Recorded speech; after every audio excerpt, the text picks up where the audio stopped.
Coming to you live from the fireball that is Phoenix, Arizona, where we are roasting up some cybersecurity topics that matter to you and your business or organization. Cybersecurity, compliance, management, Net Concepts, helping your business achieve reliability, security, and productivity.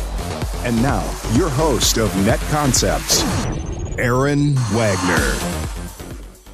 Hey there, this is Aaron Wagner, and I'm from Net Concepts. And today we're speaking with Ben Nowacky from Axcient. Ben, say hello. Hey, Aaron, thanks for having me. A pleasure to be here, and excited to chat with you about some cybersecurity today. Absolutely. Wow. Excited. Woo! So today I want to start off with over 41% of cyber insurance claims in 2020 came from ransom attacks. And interestingly, Coalition found that companies using Office 365 were 3 times more likely to experience a business email compromise incident than companies using alternatives such as G Suite or WPS Office.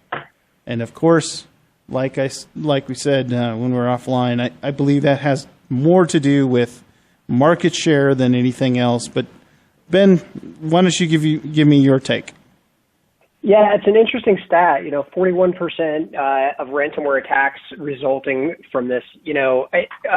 I think it's, like you said, we talked about earlier, it's definitely a market share thing, right? Microsoft, MS365 has the lion's share of the market as opposed to G Suite or Google for Business or anything else. So, of course, it's going to result in more attacks. Does it make you less or more secure by using Gmail? It makes you no more secure than using a Mac, right? The footprint may be smaller, but it doesn't mean you're more secure or more safe from these attacks. It just means that there's less of those folks attacking you because there's less of a footprint. It's less lucrative for them. So it's just a matter of time. The market share will catch up, and Google and G Suite will be just as vulnerable as Microsoft over time. Yeah, they interestingly enough in this article they talk about cyber attacks have increased in frequency since the start of the pandemic. Now I remember in the start of the pandemic I had a conversation with I asked Mikko Hipponen from F-Secure what he thought, whether or not, since it was slow at the time, if the attackers were just waiting till the bank was full. And it seems to me that, and this is just my impression, I'd like to hear your take, but it seems to me like now in the last few weeks, we've just seen a crazy uptick. Yeah, it's really interesting. When COVID first started and everyone kind of, globally started working from home in March, many of the large hacker collectives and groups came out and said, you know what, for the greater good of the world, we're going to kind of slow down activity and we're going to, we're not going to attack people as much. Obviously, a group that attacks people and extorts them for money is really not a group that you can trust all that much. And they did exactly what they didn't say, right? They went out and we saw a 50% increase in ransomware attacks. And, ultimately, folks like Garmin wound up paying the price. Garmin got attacked here pretty recently, pretty big attack. They paid nearly $500,000 just to unlock their devices. And again, what people don't realize is just because you pay the ransomware, no matter how dire you think it is, and you say, you know what, I need to get this stuff back, I'm just going to pay it. It doesn't mean, A, that you're going to get the data back, or B, it doesn't take into account the very lucrative secondary market that these attackers go out and sell this confidential and proprietary data on the dark web and then go double dip on it. So being attacked is just really the first hit that your business is going to take potentially, because you then have to look at the compliance impacts from a HIPAA standpoint or a FedRAMP or a FINRA standpoint, where this data can be breached and you can start leaking confidential and personal information out into the web. Yeah, I think, there's a lot of companies out there that have not paid the ransom and found their data floating around after the fact. And a lot of these groups are now using that as a weapon to say, well, if you don't pay us, then the data is going to be out there anyway. Right.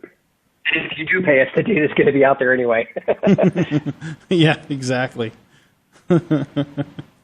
So, I wouldn't really take their threats too seriously as far as, them all of a sudden being this honorable group.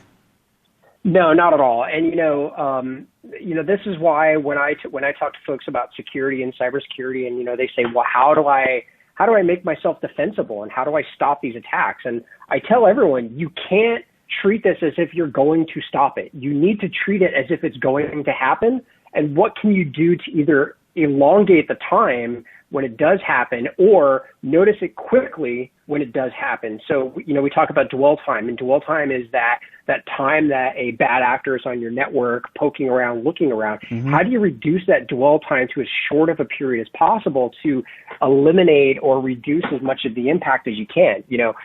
DOD, NIST, all of these folks say if you treat these as if you're never going to get attacked, and you're trying to keep people out, you're going about it all wrong. Treat this as if you're going to be compromised, and what are you going to do, and how are you going to be notified about it when that happens, and how do you protect yourself? And so when we talk about security, we talk about this layered security approach, and how do you put as many layers between you and the bad actors to make yourself just hard enough of a target that people don't want to attack you and they move on to someone else. This is all about ROI for these hackers and these bad actors, right? The quicker they can get in, the quicker they can extort you, the better they can get their money. And it's just it's a business. That's all it is at the end of the day. So the time it takes for them to attack you and the longer it takes decreases that ROI. So they want to move on. So it's all about making yourself a least attractive target out of a group of targets out there. Right. And I think, another thing that a lot of people fall for is this idea that they can do this or that, and that'll stop the attack cold. It's reduction of threat. It's, yes, you might be able to reduce the threat, but you're not getting rid of the threat. Yeah, absolutely. I can't tell you the number of times that I talk to folks about security and they say, well, I use MFA, so I'm good, or I have security keys. I'm good. I'm taken care of, right? Well, that only covers part of you. There's a number of compromises to MFA between, SIM jacking and spoofing and all sorts of things. And actually, Proofpoint just sent out a notice the other day about a compromise in Microsoft's MFA system, that they're able to compromise the MFA tokens and the systems that are put in place and not only gain access to your Microsoft 365 account, but other connected Microsoft accounts as well by bypassing that MFA and disabling it and then circumventing it. So MFA is a great, and don't get me wrong, you absolutely have to turn on MFA. It's a huge deterrent. And it's going to stop a lot of the script kiddies and a lot of the low-skilled attacks. But if somebody wants in, MFA is not the 30-foot bridge and, moat of fire around your castle that, some make it out to be.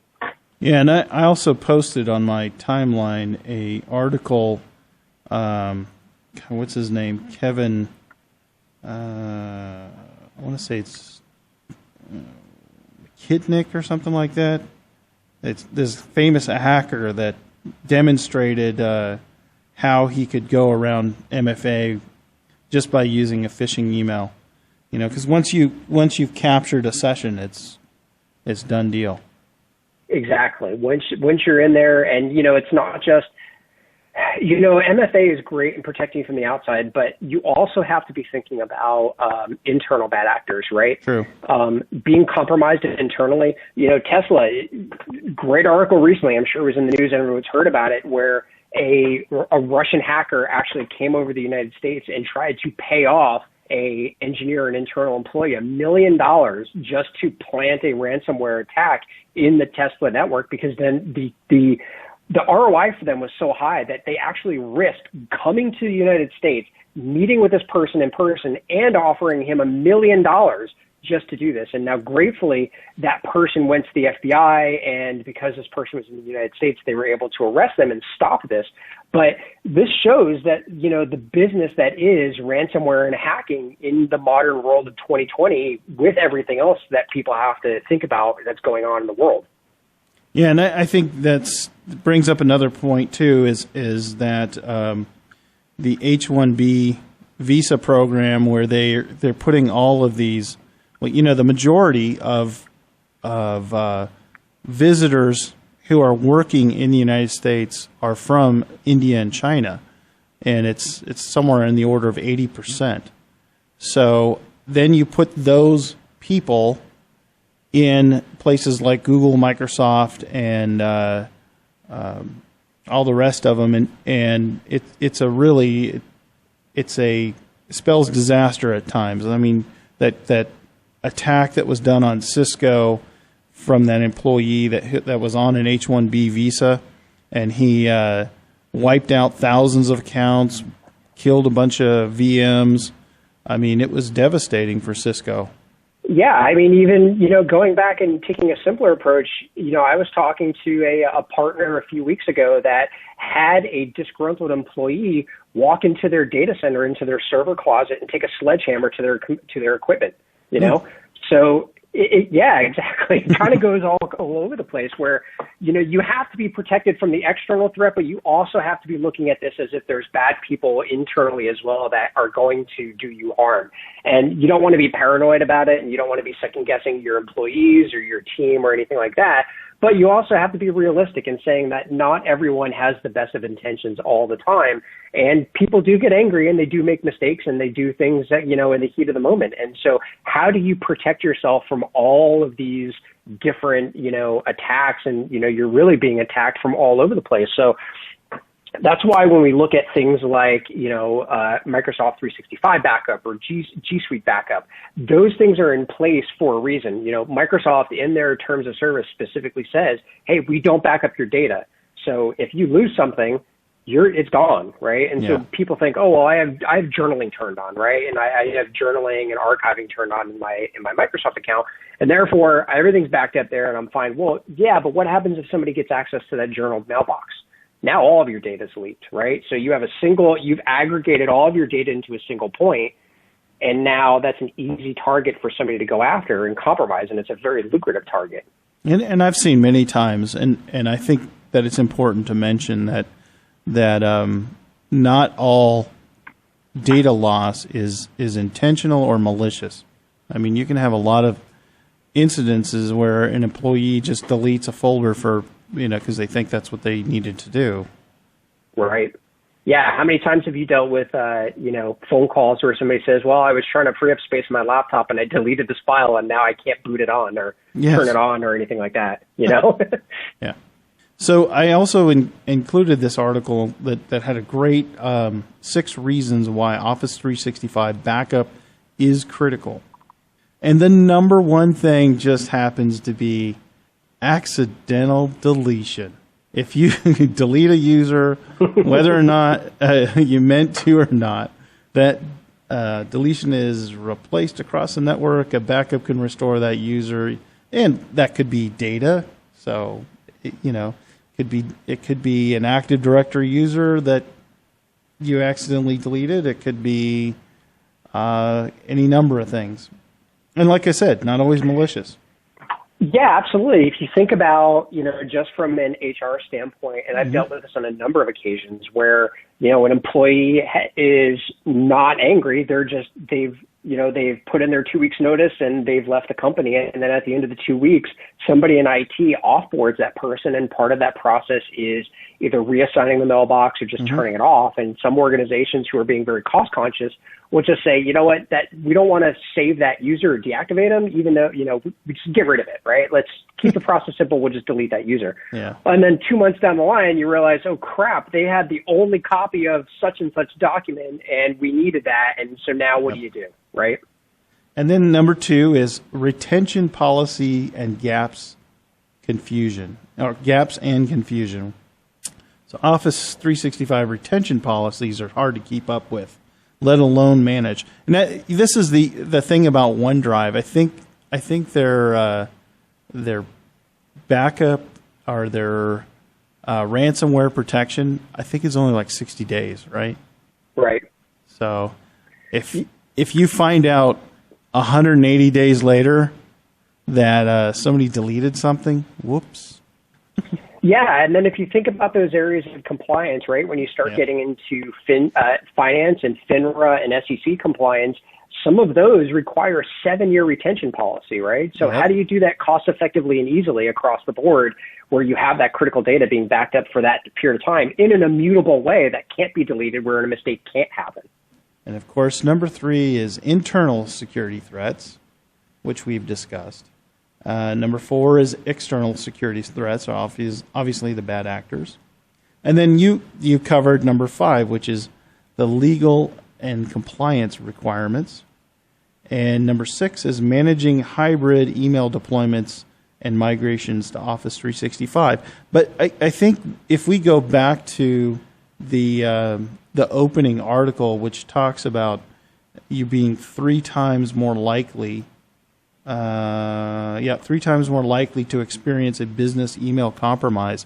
And you were talking about Garmin, and of course in that article right next to it is Canon, which I think it was GE that was forwarding emails to Canon, and then somebody compromised that Canon email address, which then they took that data and put it out on the dark web, but it had employee data, it had customer data.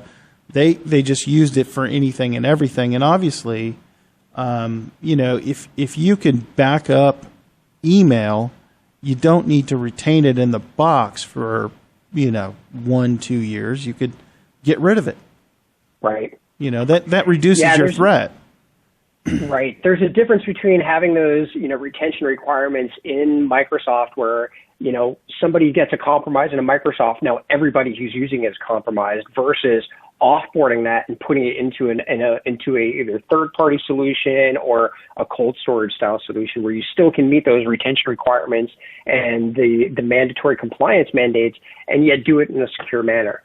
You talk about Canon and kind of forwarding these emails and kind of this chain of people who are involved in this process.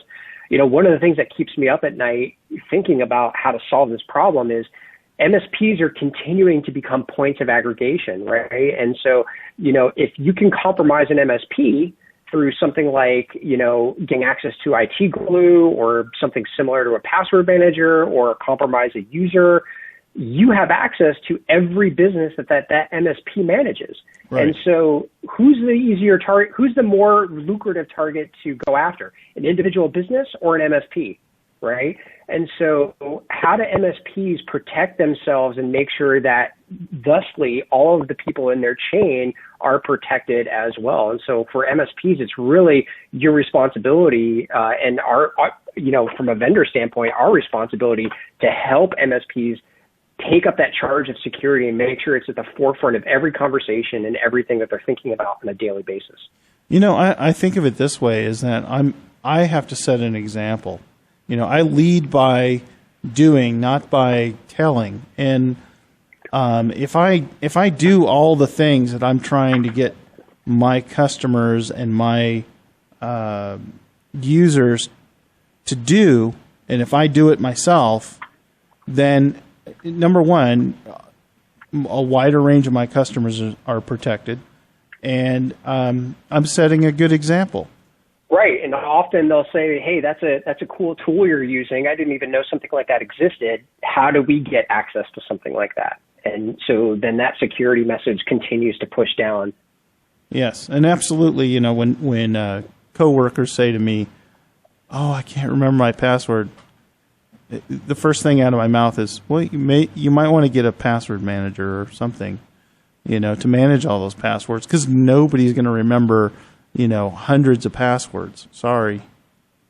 Right, especially when you start dealing with kind of the older school mentality of, hey, we have to have you rotate your password every, 60, 90 days or whatever it is, and then there's no reuse of passwords. And so that was a great idea at the time. As we've learned and as businesses evolved, we've realized that really rotating those passwords and not allowing reuse of passwords is a really bad policy, because people have bad memories and they're going to use some system or pattern to change them out just slightly every time, changing out the date or adding a 1 to the end of it or a 4, whatever it is.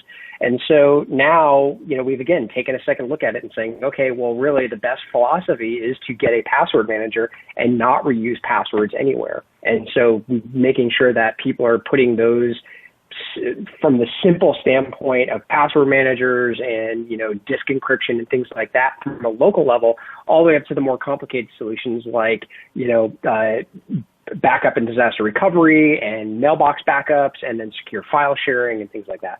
Yeah, I can tell you, I feel a lot more secure in that if LinkedIn is compromised, which it has been before, I don't have to worry about, oh my gosh, is that going to affect, did they get into my Axcient account? Did they get into my bank account? I don't have to worry about that stuff. So, I just read an article yesterday about the pros and cons of using that single sign-on solution that vendors are providing, right? Folks like Google and Facebook and Microsoft saying, hey, sign into this third-party website using your Microsoft credentials or your Google credentials or your Facebook credentials. Well, that's all well and good. And that helps you from a security standpoint because, you're managing things in less locations. But what happens when those credentials get compromised and your Microsoft account gets compromised and your account is taken over or your Google account is taken over? Now, anyone who's using that single sign-on experience anywhere, you've now increased the scope, the scope of what's available to an attacker that they can then go out and say, I know this site uses, Google single sign-on. Let me go try their credentials and see if it works over here. And now all of a sudden there's another website, another bank or whatever that's now compromised as well. So, there's pros and cons to all of these things. And so what everyone has to do is really kind of think about it and understand from your perspective, from a business perspective, how much risk are they willing to take? For me, it's zero. I don't reuse passwords. I use password managers, strong passwords, all the way up to MFA keys. But, for me, I'm a little paranoid. For others, it may not be so. My wife, on the other hand, is like, I don't really care. I don't have anything valuable. I use a separate password for my bank and I use a separate password for my email, but everything else I use the same password everywhere. And who cares? So it's different strokes for different people. Well, I'm going to tell you a little thing that happened to me recently. And, I tell people this all the time because everybody has something of value. It's not about your bank account. I don't care about how much money you have in your account. But I trust that you are who you are. Right. That is a commodity. And once you lose that, then there's anything can happen. And for example, my mother gets her Facebook account compromised. Now, she doesn't use it that often. But what happens is somebody who has access to her account then messages me.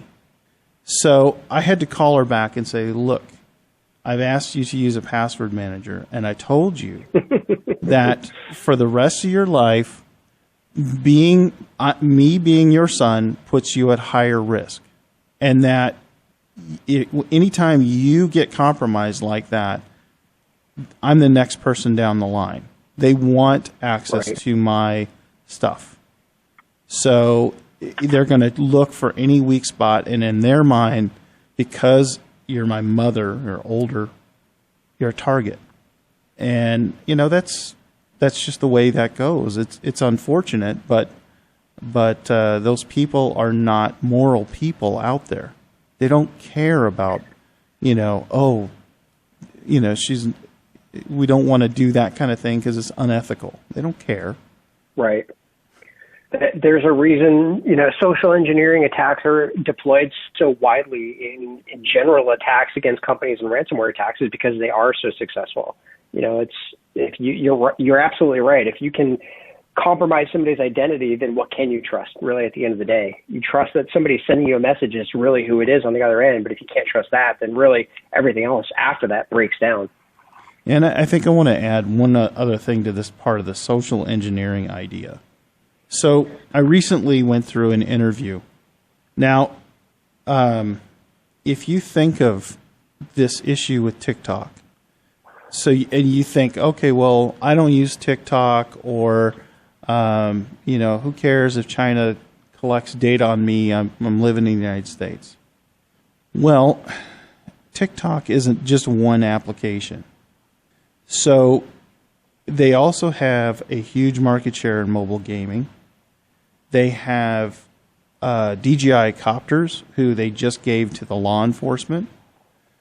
So now they have, because if they have access to the phone, which they may, you don't know, they may have access to, because when you fly a DJI drone, what happens is the video that comes from the copter gets streamed into a little bit of a lower quality, but it gets streamed down to your phone.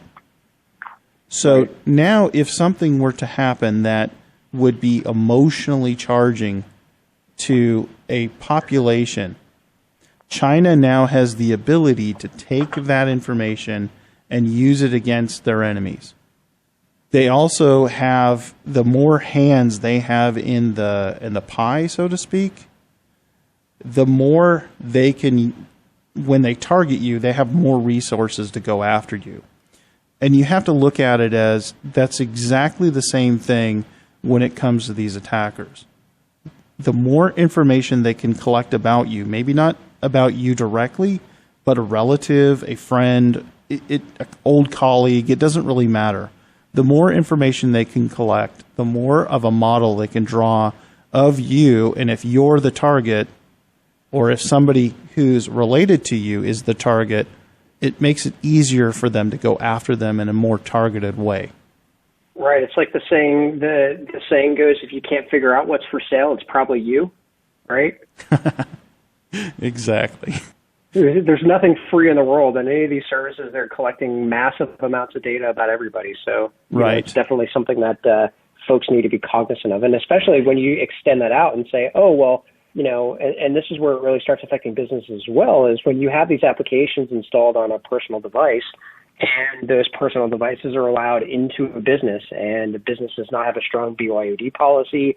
Devices start connecting to corporate networks, and now there's an easy bridge from a mobile device, an iPad, a Chromebook, something similar to that, up into a corporate network. And now you've just added to your footprint and your surface area that an attacker can go after. So your corporate network can be very locked down, can be highly secure, but that doesn't stop, that doesn't protect against someone's Android device that downloaded a Sudoku app that had, a backdoor or a virus on it. And now that phone now becoming the attack vector for somebody to get access to a corporate network, plant ransomware or something else.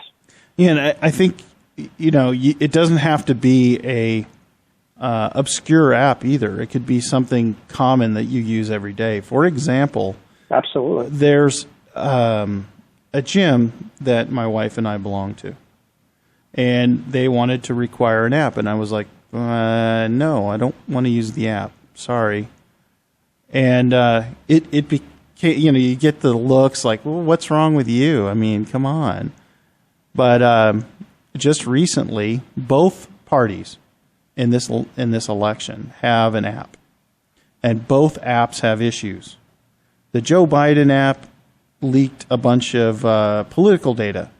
So now imagine that's out there, and somebody gets a hold of it, and they know what emotionally charges you. And one of the things, too, that I discuss in about what's emotionally charging, for example, is let's say you're an employee, you're a bottom-level employee, and the CEO sends you an email. Well, that's exciting because, you want to impress the CEO. Now, if your friend sends you an email and says, hey, I need you to do something right away, you're less likely to do it. Because you don't, they're your friend. You don't need to impress them. So, that whole idea of going after you in an emotional way, again, it's all about the data collection. Yeah, absolutely. But I mean, like we said earlier, social engineering is so widely used because it is so successful, and playing on emotions is a great way to compromise folks. And I mean, even if you look at some of the simplest stuff and you go back to, some of those still going on, sadly, the tech support scammers that'll call you, or the IRS scammers who will call and say, oh, your McAfee is expired and we've renewed it, and so let me just get onto your computer, and oh my God, we overpaid you. And so they start playing on emotions to kind of get you hooked and make you feel like if you don't help them, somebody's going to lose a job or get in trouble. And so that emotional play from a security standpoint is just as dangerous as a technology play as well. Yeah, the latest one was Amazon. Supposedly Amazon was calling me to validate a $1,000 charge. Right. I'm like, yeah, okay. Yeah. Yeah. Amazon doesn't care. They want my money. No. And I mean, at the end of the day, none of, for most of us, when we take a step back and we think about what they're asking and what they're saying, it doesn't line up, right? And they're very frail, and it's a house of cards. But preying on a certain demographic and a certain, folk that is not maybe as technologically advanced or savvy, or only uses the internet occasionally, seniors, young folk, there's a lot of people on the periphery that can fall very easily to these scams. My mom has fallen for them. She's someone who's, not that old.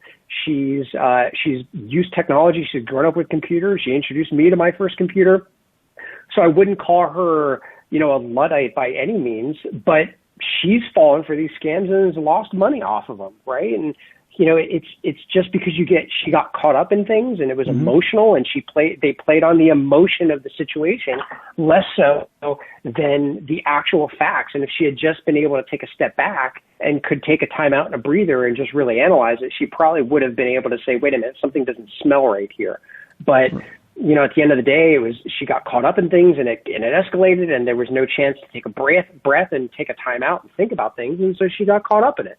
And it happens to the best of us. I've been at many a company where an employee gave the CEO some gift cards, and the CEO is like, "Look, I will never call anybody for a gift card, right? If I need a gift card, I will walk over to finance or buy it my damn self. I don't need." Somebody who's in marketing or in, some other department to go buy me a gift card, or to go and then, give me the number over the phone. So it's very, we all think that these things sound silly and there's no way you would get caught on them. But again, there's a reason that they're used so often, is because they are successful. And even the people who think that they never get stuck with, they never feel like the sucker and they never fall for something as silly as these scams are, they still do. Right. And, again, you got to go back to the domino effect. And once they get someone then they come after you with better information. That's really what I'm trying to get across is that the more information you're collecting about it, the easier about a person, the easier it is to go after that next level person. Yeah, you can have all of your social media marked as private so nobody can see it, but if they compromise somebody that you are connected to, now all of your information is now leaked over as well. Well, listen, I really appreciate you talking with us today. Is there one last point that you want to get across about how wonderful Axcient is and what they bring to the table? Well, that would take another full hour, so I'll try to keep it brief. Again, we're here. We spent this last year really kind of refining what our mission and vision are from a company standpoint, and we've really landed on this idea that we want to help cure data loss, and we lose sleep so you don't have to. And so everything we do as a company, from every standpoint, from ransomware protection to backup to disaster recovery to proactive remediation and the services that we provide, is all about helping cure data loss. And we want to imagine a world where data loss and ransomware and these things are not even a blip on anybody's radar, and they don't even measure on the scale, because we've helped put an end to them. And, we spend countless hours, and we have great teams all around the world who help, develop technologies and systems. And like I said, we lose sleep at night, so you don't have to. And our goal is to help you as a partner with us to be able to sleep at night knowing that you have a partner that's protecting you just as well as an employee or you would with your own business. All right, let me wipe the tears away. Hold on. I'll get the violin out. Okay. So you keep mentioning partners. So why don't you, so when you say that, basically you are the top portion, and then there's a company below that who's selling to your corporations, right? And so that would be Net Concepts, maybe a good contact for that, or how would somebody come about using your stuff? That's what I'm getting at. Yep. So we work specifically and only with our channel partners like Net Concepts, and great folks like you. So we don't go directly because we know that the best way to cure data loss and protect people is to have a partner that can really help look at a business holistically and understand how to protect somebody. So working with somebody like Net Concepts is really the best way to get the technology that Axcient offers to our partners. All righty, Ben, I appreciate you spending time with us, and you have a great rest of your day. Thank you, Aaron. It was great speaking with you, and thanks for the opportunity. Absolutely. Thank you very much. Thank you for listening to Net Concepts with your host, Aaron Wagner. For more info, please go to ncarizona.net. Net Concepts, helping your business achieve reliability, security, and productivity.